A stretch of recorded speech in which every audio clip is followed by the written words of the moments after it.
Descubra o portal da Câmara Municipal de Macaé. Nele você encontra informações atualizadas, agendas e serviços ao cidadão. O site oficial é uma ferramenta essencial para quem deseja acompanhar de perto as atividades legislativas e estar por dentro de tudo o que acontece na nossa cidade. Acesse agora e conheça tudo o que nossa cidade tem a oferecer. O portal da Câmara Municipal de Macaé é um espaço dedicado à transparência e à prestação de serviços, facilitando o acesso a informações e promovendo a participação cidadã. Não deixe de visitar e explorar todas as funcionalidades disponíveis.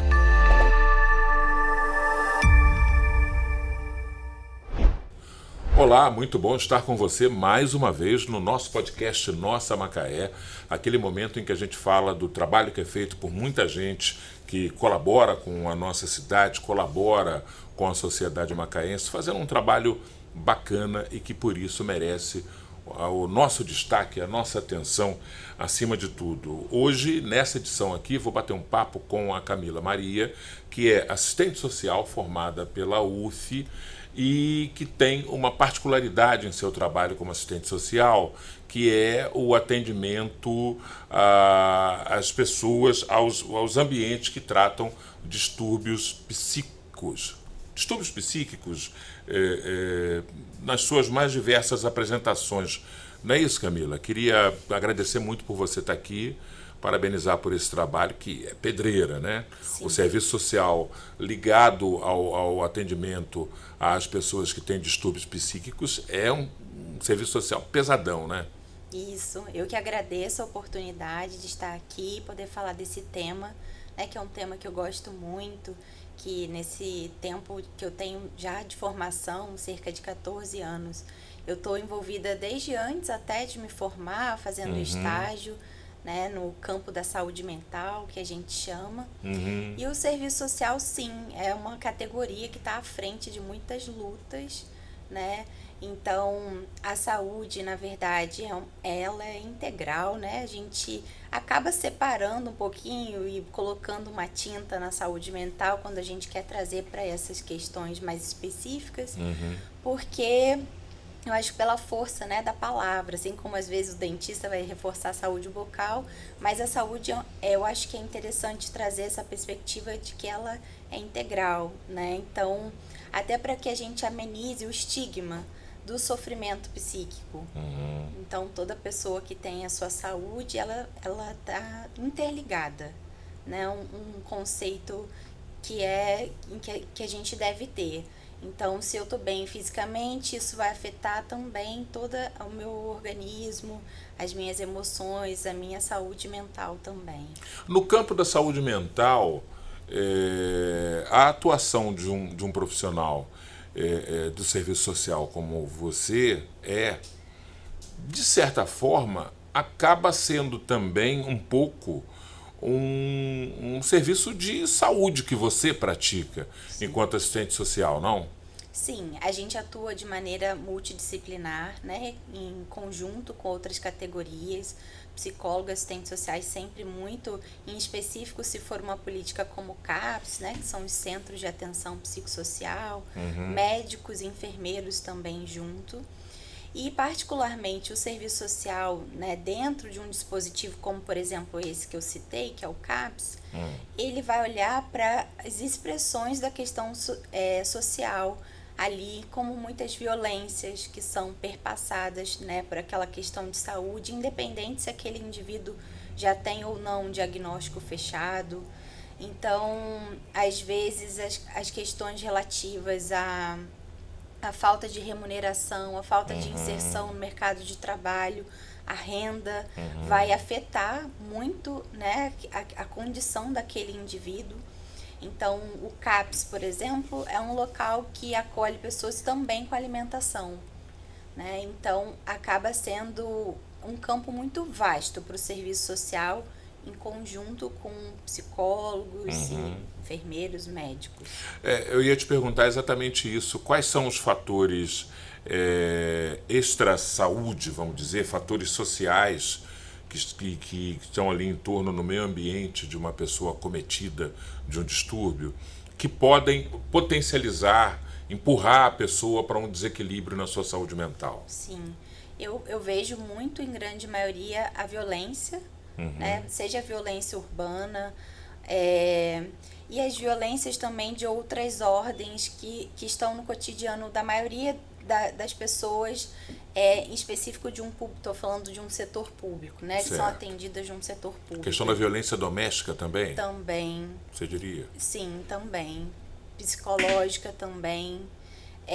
E também as questões relativas ao que se refere à vida como um todo, a dureza da vida, né? De inserção no mercado de trabalho, de falta de oportunidades, de questões de renda, né? Que não são a violência expressa em si, mas é de uma camada mais sutil, mas que também vai afetar, né, a saúde como um todo. Eu tenho a sensação, eu te peço até uma avaliação disso que eu vou falar, que a gente sabe, o ser humano, as pessoas não são iguais, né? Às vezes o que fere ou oprime ou incomoda não incomoda o outro, porque pessoas têm menos e mais resistência para lidar com certos fatores. É um fenômeno do ser humano. Mas tem coisa que é sempre incomum, não é? Existem fatores que afetam a todos. Sim. Em maior ou menor grau. Quando você citou, por exemplo, o desemprego, é algo que oprime profundamente, né? Sim, sim. Essa é uma expressão da questão social que oprime, e a gente vê os impactos totalmente, porque como a gente vai resguardar a nossa dignidade humana, né, quando a gente está sem acesso, né, ou falta o acesso a muitas coisas, né? Então a nossa capacidade humana também fica muito degradada quando a gente não tem resguardado a nossa dignidade de saber o que eu vou me alimentar, né, seja no dia de hoje ou amanhã. Então tudo isso contribui de uma forma opressiva. Mas eu acho que é interessante essa sua fala quando você traz que existem sim questões subjetivas, né, de pessoas que conseguem passar por uma situação adversa, difícil, de uma maneira mais íntegra, e outras que sucumbem um pouco, não sei, mais assim, rapidamente, talvez. Isso. E aí eu acho que é interessante eu trazer os fatores de proteção. Então, os fatores de proteção, falando de saúde mental, por exemplo, você ter um bom diálogo familiar, pessoas com quem contar, uma rede de amizade, pessoas em que você possa pedir suporte, em que você tenha conexão real e verdadeira, em que você, passando por um problema, você tenha em quem se apoiar, ainda que seja para desabafar, né? Ter acesso a uma boa alimentação, a uma perspectiva de vida que você consiga ter uma atividade física, né? O campo de uma espiritualidade ou de qualquer crença, uma fé maior em algo, são fatores protetivos quando a gente fala de saúde mental. Então, se aproximar, né? Colocar isso, que são coisas tão simples, mas que podem fazer total diferença quando você está passando por uma adversidade, né? Pode ser momentânea. Então, a gente sempre fala, né, dos fatores protetivos e fatores de riscos. Dos riscos, a gente pode colocar o isolamento, pensamentos, né? A pessoa acha que o problema é só com ela, que só ela tem um problema, não consegue enxergar, né, a coletividade, ou às vezes é isso, o problema que está na sua cidade, né, está com todos. Então, o isolamento, querer não estar mais nos locais por vergonha, isso tudo são fatores de risco. Então, não falar, não se comunicar, estou sentindo uma dor, mas eu guardo ela só para mim, não dividir. Há uma coisa do orgulho humano também, não tem um pouco? Sim, porque a gente com algumas não pessoas. Incentivado a falar em tese dos nossos fracassos, né? A gente é incentivado a falar somente... Só contar a vitória. Exato. Então, é preciso uma vulnerabilidade e uma honestidade muito grande. A gente precisa se abrir com alguém, né? Olha, eu estou passando por uma situação difícil. Com relação ao gênero masculino, geralmente o público masculino vai muito para a questão da dependência química, para o uso e abuso do álcool. sendo esse amigo indireto, assim, né? Vou ali me segurar nesse lugar e isso só agrava, né? Não contribui. O álcool acaba virando, às vezes, um companheiro, né? Isso, e aí ao invés dele fazer, né, esse elo de apoio de uma maneira saudável, ele acaba fazendo de uma maneira que vai ainda agredir mais, né? Vai ser mais uma camada mais difícil de uma situação que já é por si só difícil. Você falou do isolamento, e me ocorreu quase que diretamente e inevitavelmente a questão que nós passamos a partir de 2020 com o advento da pandemia. Como é que foi isso? Como é que você viu esse momento? Como é que você lidou com isso enquanto mãe, enquanto cidadã e enquanto profissional de serviço social também? Certo. Foi um momento em que eu né, na verdade, continuei trabalhando apesar de casa e na frente de um setor de saúde, na verdade não era mais como CAPS, né, saúde mental, mas era ocupacional de uma empresa e muito no suporte às famílias com as pessoas que estavam internadas nos hospitais. Foi um momento muito crítico, né? Em que eu acho que tudo se ampliou muito de tudo que eu já conhecia. Acho que foi um momento que a gente teve muito que ter esses fatores protetivos de perto, assim, em se segurar ali, em agradecer pelo dia, em reconhecer o que está a seu alcance de oportunidade e a palavra também, porque o serviço social ele também atua muito com o campo da orientação, do acolhimento, da escuta e da fala. Então, muito o que a gente trazia com relação às palavras, né, de conforto, que era o mínimo que a gente poderia ali dividir nesse momento. Então, eu acho que muitas pessoas abriram muitos quadros de saúde mental a partir da pandemia, né, porque revirou, abalou, né, trouxe muitas incertezas, muitas inseguranças, e no comportamento humano é isso. Mas eu acho que é interessante ressaltar, pegando ainda esse gancho da pandemia, é que o quadro de saúde mental ele pode ser aberto e, né, ter um ciclo e se encerrar. A gente pode ter um quadro depressivo e isso se encerrar. Não é uma sentença definitiva, não. Né? Mas também pode vir a ser que ali, a depender desse indivíduo, da sua subjetividade, do acesso ao tratamento, enfim, diversos fatores, que isso se perdure. Então, é legal de falar de saúde mental sobre essa perspectiva mais ampliada, para que as pessoas não fiquem estigmatizadas ou tenham muito receio desse lugar, né, do que é maluco, do que é tido como louco, buscar o psiquiatra é só para quem não fala coisa com coisa, tá desconexa. E não é, né? Nem um pouco, né? Nem um pouco, exatamente. O sofrimento psíquico, ele é um grande fator que a gente deve avaliar. Né? Eu tô em sofrimento, não consigo sair desse lugar, tô com pensamentos negativos. Então, isso cabe cuidado. Né? E é bom também, essa é uma fala minha que eu vou fazer, que é o seguinte, é um pensamento que eu tenho. Ninguém é imune, ninguém está livre, e não é feio estar triste, ficar triste, se sentir triste por um fator qualquer. A tristeza em si, que é algo humano, é um fenômeno humano inerente ao ser humano, a tristeza tem o seu lugar na vida humana, ela se torna um problema quando ela é recorrente, quando ela é frequente e quando ela se torna um estado do qual não se consegue sair. Porque tem muita gente que tem um certo preconceito com a tristeza e já estigmatiza a tristeza como uma depressão. Depressão e tristeza, se eu estiver errado você me corrija, não são a mesma coisa. É muito diferente. Claro que se morre alguém, você naturalmente vai ficar triste. Sim. Mas há um momento em que você vai passar por aquele luto e aquilo vai se transformar num outro sentimento. Exato. Mas quando você fica preso na tristeza, aí começa a ser preocupante. A gente tem que falar isso sempre, porque há uma coisa de um culto à figura da depressão que eu acho muito perigoso.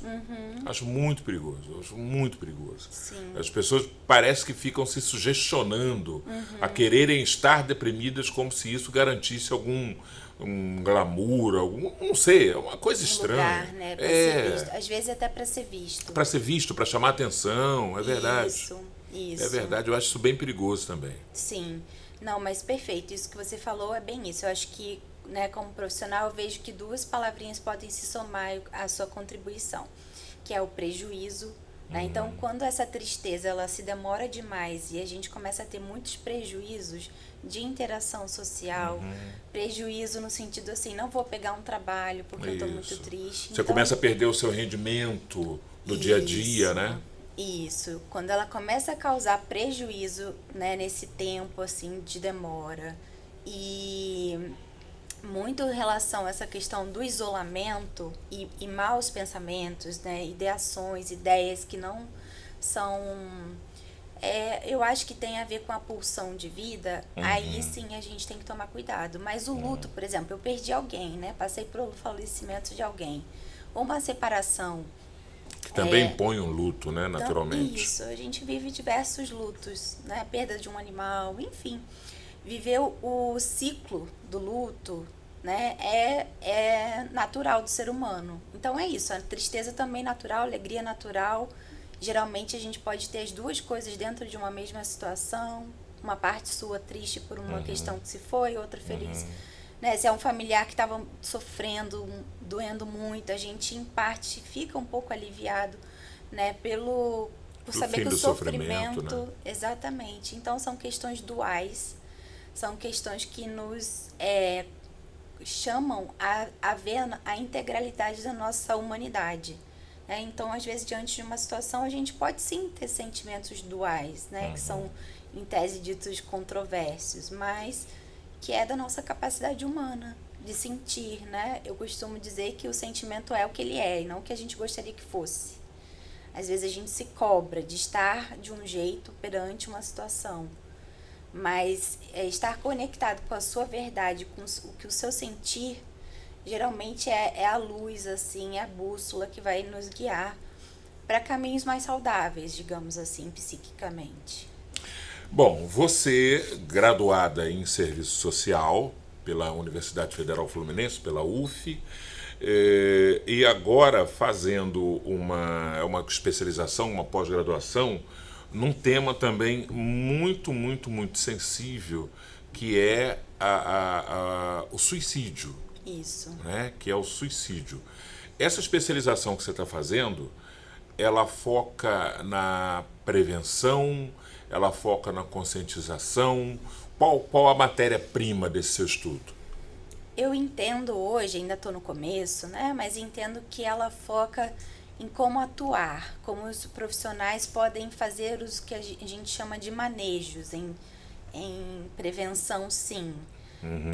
Então, porque como é um tema muito tabu, é um tema que às vezes quando chega para o profissional, dependendo de onde ele atua, já em situações graves, né, que a pessoa já fez uma tentativa de suicídio, o profissional tem que estar muito fortalecido, muito capacitado para lidar ali frente a frente, seja com um familiar, né, seja perante essa própria pessoa. Então eu vejo pela formação que é uma instrumentalização do manejo, de como a gente pode estar perto, apoiando, identificando, né, fazendo as perguntas. Então, por exemplo, né, se vai passar perto de uma avaliação de saúde mental, fazer a pergunta diretamente, né, você pensa em tirar sua vida? Pensa ou já pensou? É importante. E é importante a gente estar instrumentalizado quando alguém responde sim, penso, ou sim, já planejei.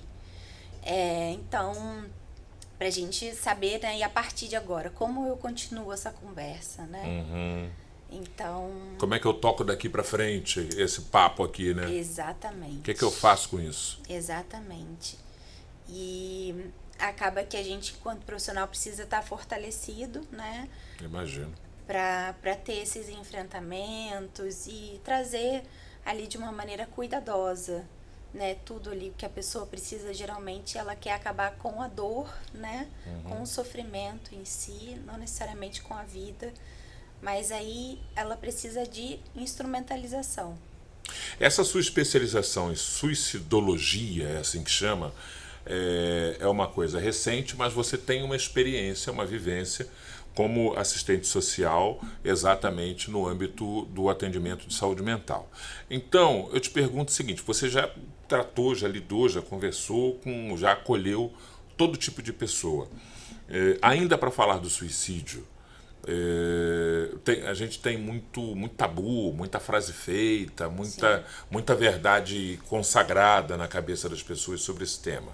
Por exemplo, sempre se diz que quem quer suicidar não avisa, suicida. Isso é verdade ou as pessoas dão sinais sempre? Vamos lá, vou tentar não ser taxativa na minha resposta, apesar da sua pergunta ser uma pergunta bem direta. Porque é isso, a gente está lidando num campo muito subjetivo. Então, pode existir casos que sim, a pessoa não dá sinal, e pode ter casos que sim, ela já vem ali apresentando. Tem um livro que eu quero indicar, que é de uma psicóloga, Luciana é o nome dela, o livro é Nem Covarde Nem Herói. Ela vende pelas redes sociais dela, eu acho que se fizer uma busca pelo título do livro vai encontrar. Ela, então, uma profissional da área, casada por muito tempo, e o marido dela cometeu suicídio. E várias pessoas, após isso, perguntavam, olha, mas você não percebia nenhum sinal? Você é uma profissional, né? Profissional, exatamente. Então, assim, não tem uma resposta correta, fechada sobre isso. O que tem é o cuidado. Eu acho que, em termos de pessoas, assim, que estão próximas, seja dos seus familiares, que podem, por exemplo, estar dentro de um quadro de depressão. Então, o que eu recomendaria, né? Ficar atento realmente ao movimento dessa pessoa, ao que ela tem se entregado, se ela tem feito buscas, e essas buscas, por exemplo, ela está se esforçando, um dia ela consegue, o outro ela falha, mas existe um movimento para a saída daquele lugar, ela aceita um tratamento. Então, eu acho que o amor e o cuidado, eles podem vir nesse lugar dos sinais, né? Então, quem tem afeto, pode ser num ambiente de trabalho, um olhar mais cuidadoso, a pessoa consegue perceber. Eu trabalho como terceirizada na Petrobras, e a gente teve uma situação em que uma pessoa escreveu uma carta bem longa, e lá nas últimas páginas ela colocava um tom, uma atmosfera, assim, como se fosse uma despedida. E mandou para muitas pessoas. E aí, no nosso setor, a gente recebeu uma ligação de uma única pessoa que falou, olha, eu acho que essa pessoa pode não estar muito legal, ela pode estar com pensamentos não tão bacanas assim, porque eu senti um tom de despedida. E isso nos auxiliou muito na intervenção, né? Então foi um desfecho, né, que a gente pode considerar assim bom no sentido da gente olhar mais de perto, cuidar mais de perto. Então era uma pessoa que não tinha tanta afinidade com ele, mas estava atenta aos sinais, né? Então ali ainda que de maneira muito sutil. Principalmente eu penso, Camila, as pessoas assim excessivamente introvertidas, né? Sim. São pessoas sempre que deve-se ter uma certa atenção, né? Sim, que você aquelas não pessoas sabe o que está passando ali muito pela caladas, cabeça. de pouca interação. Sempre chama muita atenção. A mim, pelo menos, pessoas com esse perfil chamam muita atenção. Sim. Eu, inclusive, com as crianças, por exemplo, eu tenho um filho de 8 anos. Sim. Eu sempre falo para ele, filho, qualquer que seja o seu pensamento, você tem que dividir, seja com a mamãe, com o papai, com a vovó, qualquer pessoa, um amiguinho. Não fique com o pensamento sozinho na sua cabeça. Porque, até mesmo por bullying, né? Tantas questões aí.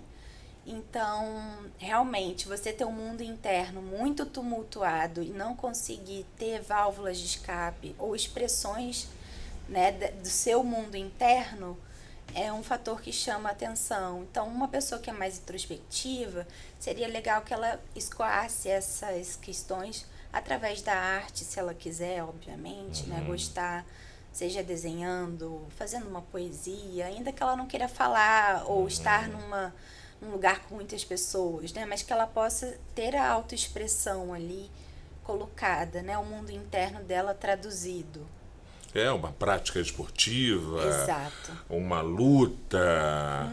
Eu tive um amigo nos anos 90 que ele sofria de uma certa irritabilidade, de uma facilidade muito grande de ficar irritado, e a saída que ele encontrou foi comprar um daqueles sacos de areia da Soco, né, de treinar, e aquilo ajudou de forma absurdamente favorável. Legal.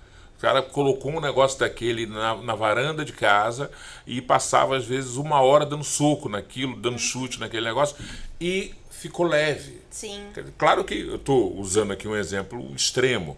Uma pessoa que tem crises de raiva ou fica um tanto quanto irritado. Sim. Mas é um pouco isso no final das contas. Sim, perfeito. Todo mundo precisando da sua válvula de escape. Isso é muito bom. Inclusive, a irritabilidade, ela pode ser um sintoma que tem a ver com a depressão e as pessoas às vezes não entendem. Acham que a depressão é só a tristeza, mas a pessoas altamente irritáveis, elas podem estar, né? Baixíssima tolerância, Baixíssima tolerância, e isso ser um sintoma que não é o clássico, digamos assim, ou o mais conhecido, ou popularmente conhecido, mas isso sim ser um sintoma de um possível quadro. Então, esse exemplo que você deu é perfeito. E também relacionar, pegar um gancho com relação à questão de alguns sentimentos que são ditos ruins, né? Então, a raiva, por exemplo. A nossa sociedade tenta colocar ela numa caixinha de como um sentimento que você não deve ter, é ruim. Sim. Porque atrapalha, né? Enfim. E, às vezes, essa raiva, ela, em termos de autoconhecimento, ela pode ser muito uma professora, digamos assim, ou te dizer muito sobre um caminho que você pode percorrer e lidar com questões. Então, sair dessa caixinha de sentimento bom, sentimento ruim, e ampliar. A raiva pode ser um combustível, em certa medida? A raiva pode ser transformada positivamente, ela pode ser um indicador, um denunciador de que seus limites estão sendo ultrapassados, né, que você está sendo ferido em algum lugar, e aí por isso você responde. Então, a raiva eu vejo assim, olhando até para uma perspectiva assim, mais ampliada, que ela pode ser combustível, sim, para transformações, para autoconhecimento. Então, acho que o autoconhecimento, saber como você funciona, ele também é um fator protetivo, né? A saúde nas relações também. Saber como você reage a algum gatilho, aos traumas que você já teve na sua história. É muito importante que a gente não fique analfabeto da nossa história, né? Que a gente compreenda. Então, a terapia, né? A gente falou do atendimento médico, da psiquiatria, que é recomendado, né? Procurar, para que a gente não tenha o estigma. Mas com a psicologia, né? A psicoterapia também vai ser um tratamento fundamental para que você consiga desenvolver as habilidades necessárias para superar luto, para superar situações adversas, encontrar dentro de você um campo de se desenvolver, né? A gente falou aqui de fatores que podem predispor a pessoa a ter um desequilíbrio na sua saúde mental, e aí você me diz que trabalha numa grande corporação, numa grande empresa que, como qualquer grande empresa, tem metas, busca resultados, automaticamente tem pressão, tem cobrança, e aí eu amplio isso da sua empresa para o mundo corporativo de um modo geral. O quanto essa busca pela excelência e pelo resultado predispõe também as pessoas a terem um desequilíbrio no campo da saúde mental. Isso acontece sempre, acontece com alguns e não com outros. O mundo corporativo ele pode ser adoecedor nesse campo? Sim, pode. A gente está falando, né, de um assunto que é complexo, envolve muitas camadas. Sim, e eu penso que a gente já falou aqui hoje, e eu volto a repetir com relação a essa questão voltada ao mundo corporativo, ao mundo do trabalho, que tem a ver com a forma como a gente vai lidar honestamente com o que a gente pensa do que é sucesso em vida, do que é ter uma boa vida. Então, pessoas que tendem a focar demais no trabalho e que os aspectos da sua vida familiar estão com pouco balanceada, ela pode, que esse desequilíbrio pode vir com mais intensidade porque ela está focando muito no trabalho, né? Então, assim, é difícil, são muitas nuances separar trabalho e vida pessoal. Geralmente a gente é completo e isso vai estar nos dois lugares, né? Mas a forma como o ser humano lida com a pressão ou com reconhecimento e mérito, né? Eu quero essa progressão em tanto tempo e aí meu chefe não me reconhece, e todas as dificuldades com relação ao mundo do trabalho, eu penso que sim, é uma porta cheia, enfim, de possibilidades para o adoecimento, mas não necessariamente, né? Eu acho que cabe também a nós procurar esses pilares para que a gente equilibre o trabalho, a família, as perspectivas de vida, o que é possível, o que é real, o que é, né, de uma ordem que às vezes eu só desejo, mas não estou vendo ali o que de fato eu preciso fazer para ter um reconhecimento. Tem muito a ver com a maneira como cada um lida com esses fatores, né? Sim, também, né? Sim. Exatamente essa questão da pressão, da busca, daquilo que a pessoa projeta, porque às vezes as pessoas projetam o intangível, projetam o inalcançável, projetam o sonho, mas esse sonho não tem uma base sólida, porque bater asas na imaginação e sonhar é muito gostoso, é delicioso, mas tem que ter base para sonhar, uma base mínima que seja, né? E aí, quando não se alcança o sonho, é quase que inevitável vir a frustração. Sim. Né? Quase que acompanhada de uma queixa muito grande, de uma sensação de que o mundo não está sendo justo, não está sendo correto, não está lhe dando o tributo que você merece. Mas às vezes você não merece. Você só sonhou.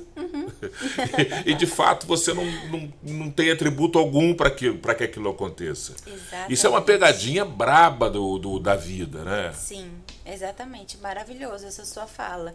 É bem isso. Às vezes as pessoas estão aqui querendo só... Não existe garantia nesse mundo, né? Mas eu sinto muito isso. Muitas pessoas têm esse olhar, né? Eu nasci para vencer. Sim. E tudo que, em tese, que é inerente à vida, é só a vida acontecendo, elas entendem como um problema. Não contemplam que a vida não é só um lado. Não existe isso, né?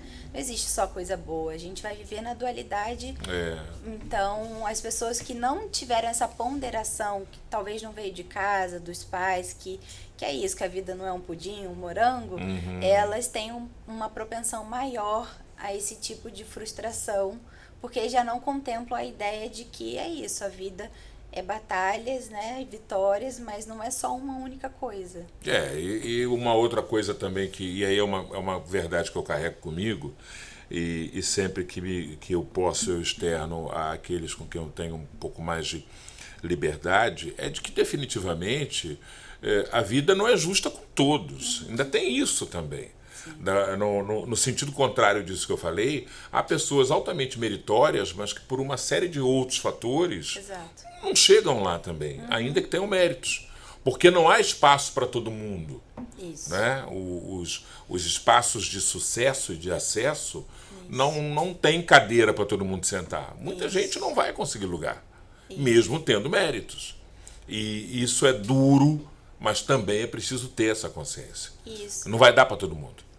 E aí eu acho que entra os valores que são para além, que são os valores do que nos dignificam na vida, né? Dos meus afetos, dos meus amores, né? Da minha vida. Eu vivo pelo quê, né? Num sentido mais essencial do que a vida em si, né? Então, por isso que a gente nos fatores protetivos também fala de acreditar em algo maior, né? Certo. Porque também vem desse lugar dos maiores mistérios da vida, né? Então, é importante, eu penso, eu sempre falo, gosto muito de falar de amor e afeto, porque eu acho que no final, a gente como ser humano, é só isso que a gente quer. Tudo é uma demanda de amor. Às vezes as pessoas estão achando que elas querem o poder, mas o que elas querem, de fato, é serem amadas. Então, só não estão com a visão chegando nessa equação. Amadas, respeitadas, valorizadas, reverenciadas também, Vistas. né? Vistas. Tudo isso, e aí entra o papel da autoestima também. Sim. Um pouco, né? Nesse contexto aí. Olha, esse papo é muito bacana, é um papo que leva a gente a refletir muito sobre esse papel. Do que é viver, né? Para que a gente está aqui, para desempenhar qual função. Às vezes eu me pego pensando também muito no sentido... E eu vi esses dias alguém falando sobre isso e fiquei pensando, realmente eu nunca tinha parado para pensar nisso. A pessoa falava sobre a preguiça, sobre o não fazer nada. E aí eu me dei conta, por exemplo, do quanto me inquieta ficar no sofá vendo televisão. Eu sou uma pessoa que fico inquieto. Se eu estiver esticado, jogado, porque acho que o sofá é um lugar para você se jogar, né? Principalmente se ele for um sofá grande e tal. Mas ao mesmo tempo, depois de 15, 20, 30 minutos, aquilo começa a me inquietar. A mim, isso é um testemunho meu, Silvio. Começa a me inquietar um pouco, porque é uma sensação de que você tem que estar fazendo algo. Sim. Porque você tem que ser útil. Sim. Né? E às vezes não fazer nada é extremamente preciso. Sim, saudável. É fundamental, às vezes, você não fazer nada. Sim, é legal essa sua fala, porque com relação a gente é muito acostumado a questões da produtividade, né, e a utilidade. Isso, obviamente... É uma escravidão esse negócio, né? Isso. Tem um lado muito positivo, por exemplo, alguns questionários de saúde mental, em relação até à suicidologia, a gente pergunta como você está o seu senso de valor perante a vida, se sente útil, se sente inútil, porque se sentir inútil perante a vida, ele é um fator de risco. Mas é diferente desse aspecto que você trouxe, que seria um descanso. Isso, o ócio descompromissado. E isso, o descanso é necessário pra gente, até para que a gente compreenda ciclos, né? Eu faço, descanso para que eu recomece. Então, aprender a descansar é diferente de desistir, né? Então, eu acho que a nuance é essa que a gente tem que dar atenção. Eu tô me sentindo inútil porque eu não tenho propósito na vida, porque eu não tenho valor perante a vida, aí é um sinal de alerta. Outra coisa é me sentir um pouco inútil porque eu tô aqui, né, tirando um período de ócio, e eu deveria estar, é aquela questão do sentimento, né? Eu deveria estar fazendo, porque se a gente for arrumar, vai ter coisa para fazer, obviamente, sempre, toda hora. Okay. Aí entra meio um negócio de cobrança, né? Isso, cobrança pessoal. Isso, então é legal a gente manter ativo na nossa mente sempre as perguntas, as reflexões, se dar o benefício da dúvida. Então, será que realmente eu tô só descansando porque, né, eu tenho esse período, eu posso descansar? Ou será que isso tá vindo de qual lugar, né? Então, acho que as perguntas, mais do que até as respostas, elas são muito importantes. A gente, enquanto um ser reflexivo, tá se colocando, né? Então, a níveis psíquicos, eu acho que isso é muito saudável. Reconhecer se isso é uma prostração. Isso aí. Né? Se isso é só um... Isso é de uma ordem maior. Exatamente. Eu não valho nada pra ninguém gosta de mim, eu não contribuo aonde eu vou, quando eu falo as pessoas não me ouvem. Isso a gente já tem uma outra atmosfera. Né? Diferente de eu estar me cobrando... Eu tenho que levar minha mãe, eu tenho que fazer não sei o que pro meu pai, eu tenho que fazer tudo para todo mundo, né? Por isso eu volto a dizer que realmente, se a gente pudesse vincular em algum momento na vida, passando ou não por uma situação difícil, a uma psicoterapia, eu acho que todo mundo deveria ter acesso. Em algum momento assim da vida, seja por merecimento, por mérito de ter um espaço qualificado com um profissional, que você vai falar só de você, da sua história, não precisa estar doente para você buscar. Você defende, que terapia não é só para quem precisa de ajuda. É também para quem quer manter o equilíbrio que já usufrui. É assim como a academia. Você tá bom de saúde, você quer melhorar a sua saúde, ativar os seus músculos, uma musculatura física. A musculatura emocional é a mesma coisa. Eu tô bem, não tô numa crise, mas eu quero melhorar a minha saúde mental. Então eu posso sim ter um profissional, né, me acompanhando, uma escuta qualificada. Então eu penso que sim. É uma musculatura que a gente desenvolve. Isso é muito importante, realmente. Poxa, eu queria agradecer demais a tua vinda aqui para a gente bater esse papo e fazer essas reflexões que eu considero muito importantes. Quem quiser te conhecer um pouco mais, conhecer o teu trabalho como assistente social, e obviamente você, num futuro muito próximo, vai estar começando a abordar também essa questão da suicidologia, né? Até como parte do teu trabalho, já que você está se especializando nisso. Sim. Sinal de que é um campo aí para atuar. Quem quiser conhecer o trabalho da Camila, te acha onde? Você tem algum site, sua rede social? Como é que faz? Eu tenho minha rede social, meu @ eu sou Camila Maria. Lá eu costumo colocar assim... @ eu sou Camila Maria, no Instagram. Isso aí. Certo. Isso. E esse é um tema muito quisto para mim. Eu tenho questões, inclusive, de ordem familiar desse tema que muito me movem a querer falar sobre isso e levar esse assunto a ampliar mesmo a maiores lugares que as pessoas escutem. Então, podem me procurar, eu estarei sempre disponível, né, no que tiver ao meu alcance em termos de quebrar tabus, paradigmas com relação ao tema, falar de uma perspectiva mais leve, eu estarei disponível.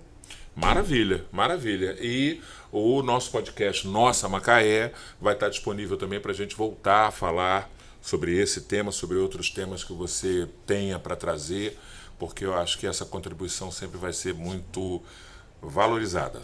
Mais uma vez, @ eu sou Camila Maria. Isso. No Instagram. Isso. Tá aí, gente. Procura a Camila, passa a seguir lá e mergulhem um pouco em todo esse conhecimento que ela tem para trazer, porque em algum momento a gente pode precisar para nós mesmos, para outras pessoas, para estar pronto, de repente, para saber fazer uma identificação de alguém que precisa de uma atenção especial no âmbito da saúde emocional, né? Da saúde psíquica.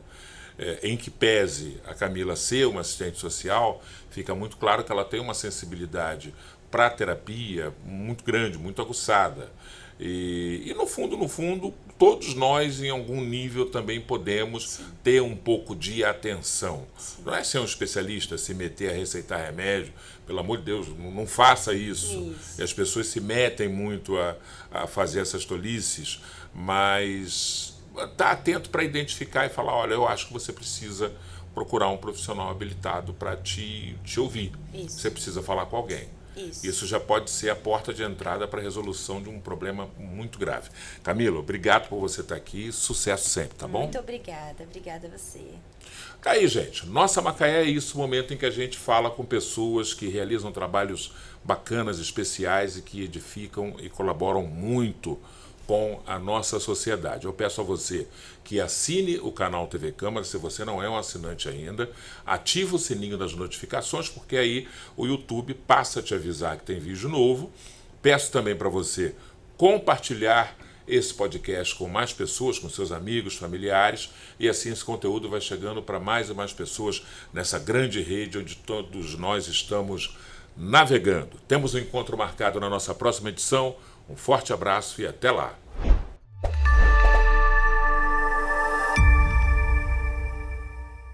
Descubra o portal da Câmara Municipal de Macaé. Nele você encontra informações atualizadas, agendas e serviços ao cidadão. O site oficial é uma ferramenta essencial para quem deseja acompanhar de perto as atividades legislativas e estar por dentro de tudo o que acontece na nossa cidade. Acesse agora e conheça tudo o que nossa cidade tem a oferecer.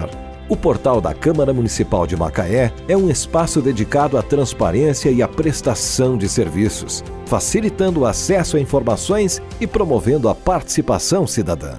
Não deixe de visitar e explorar todas as funcionalidades disponíveis.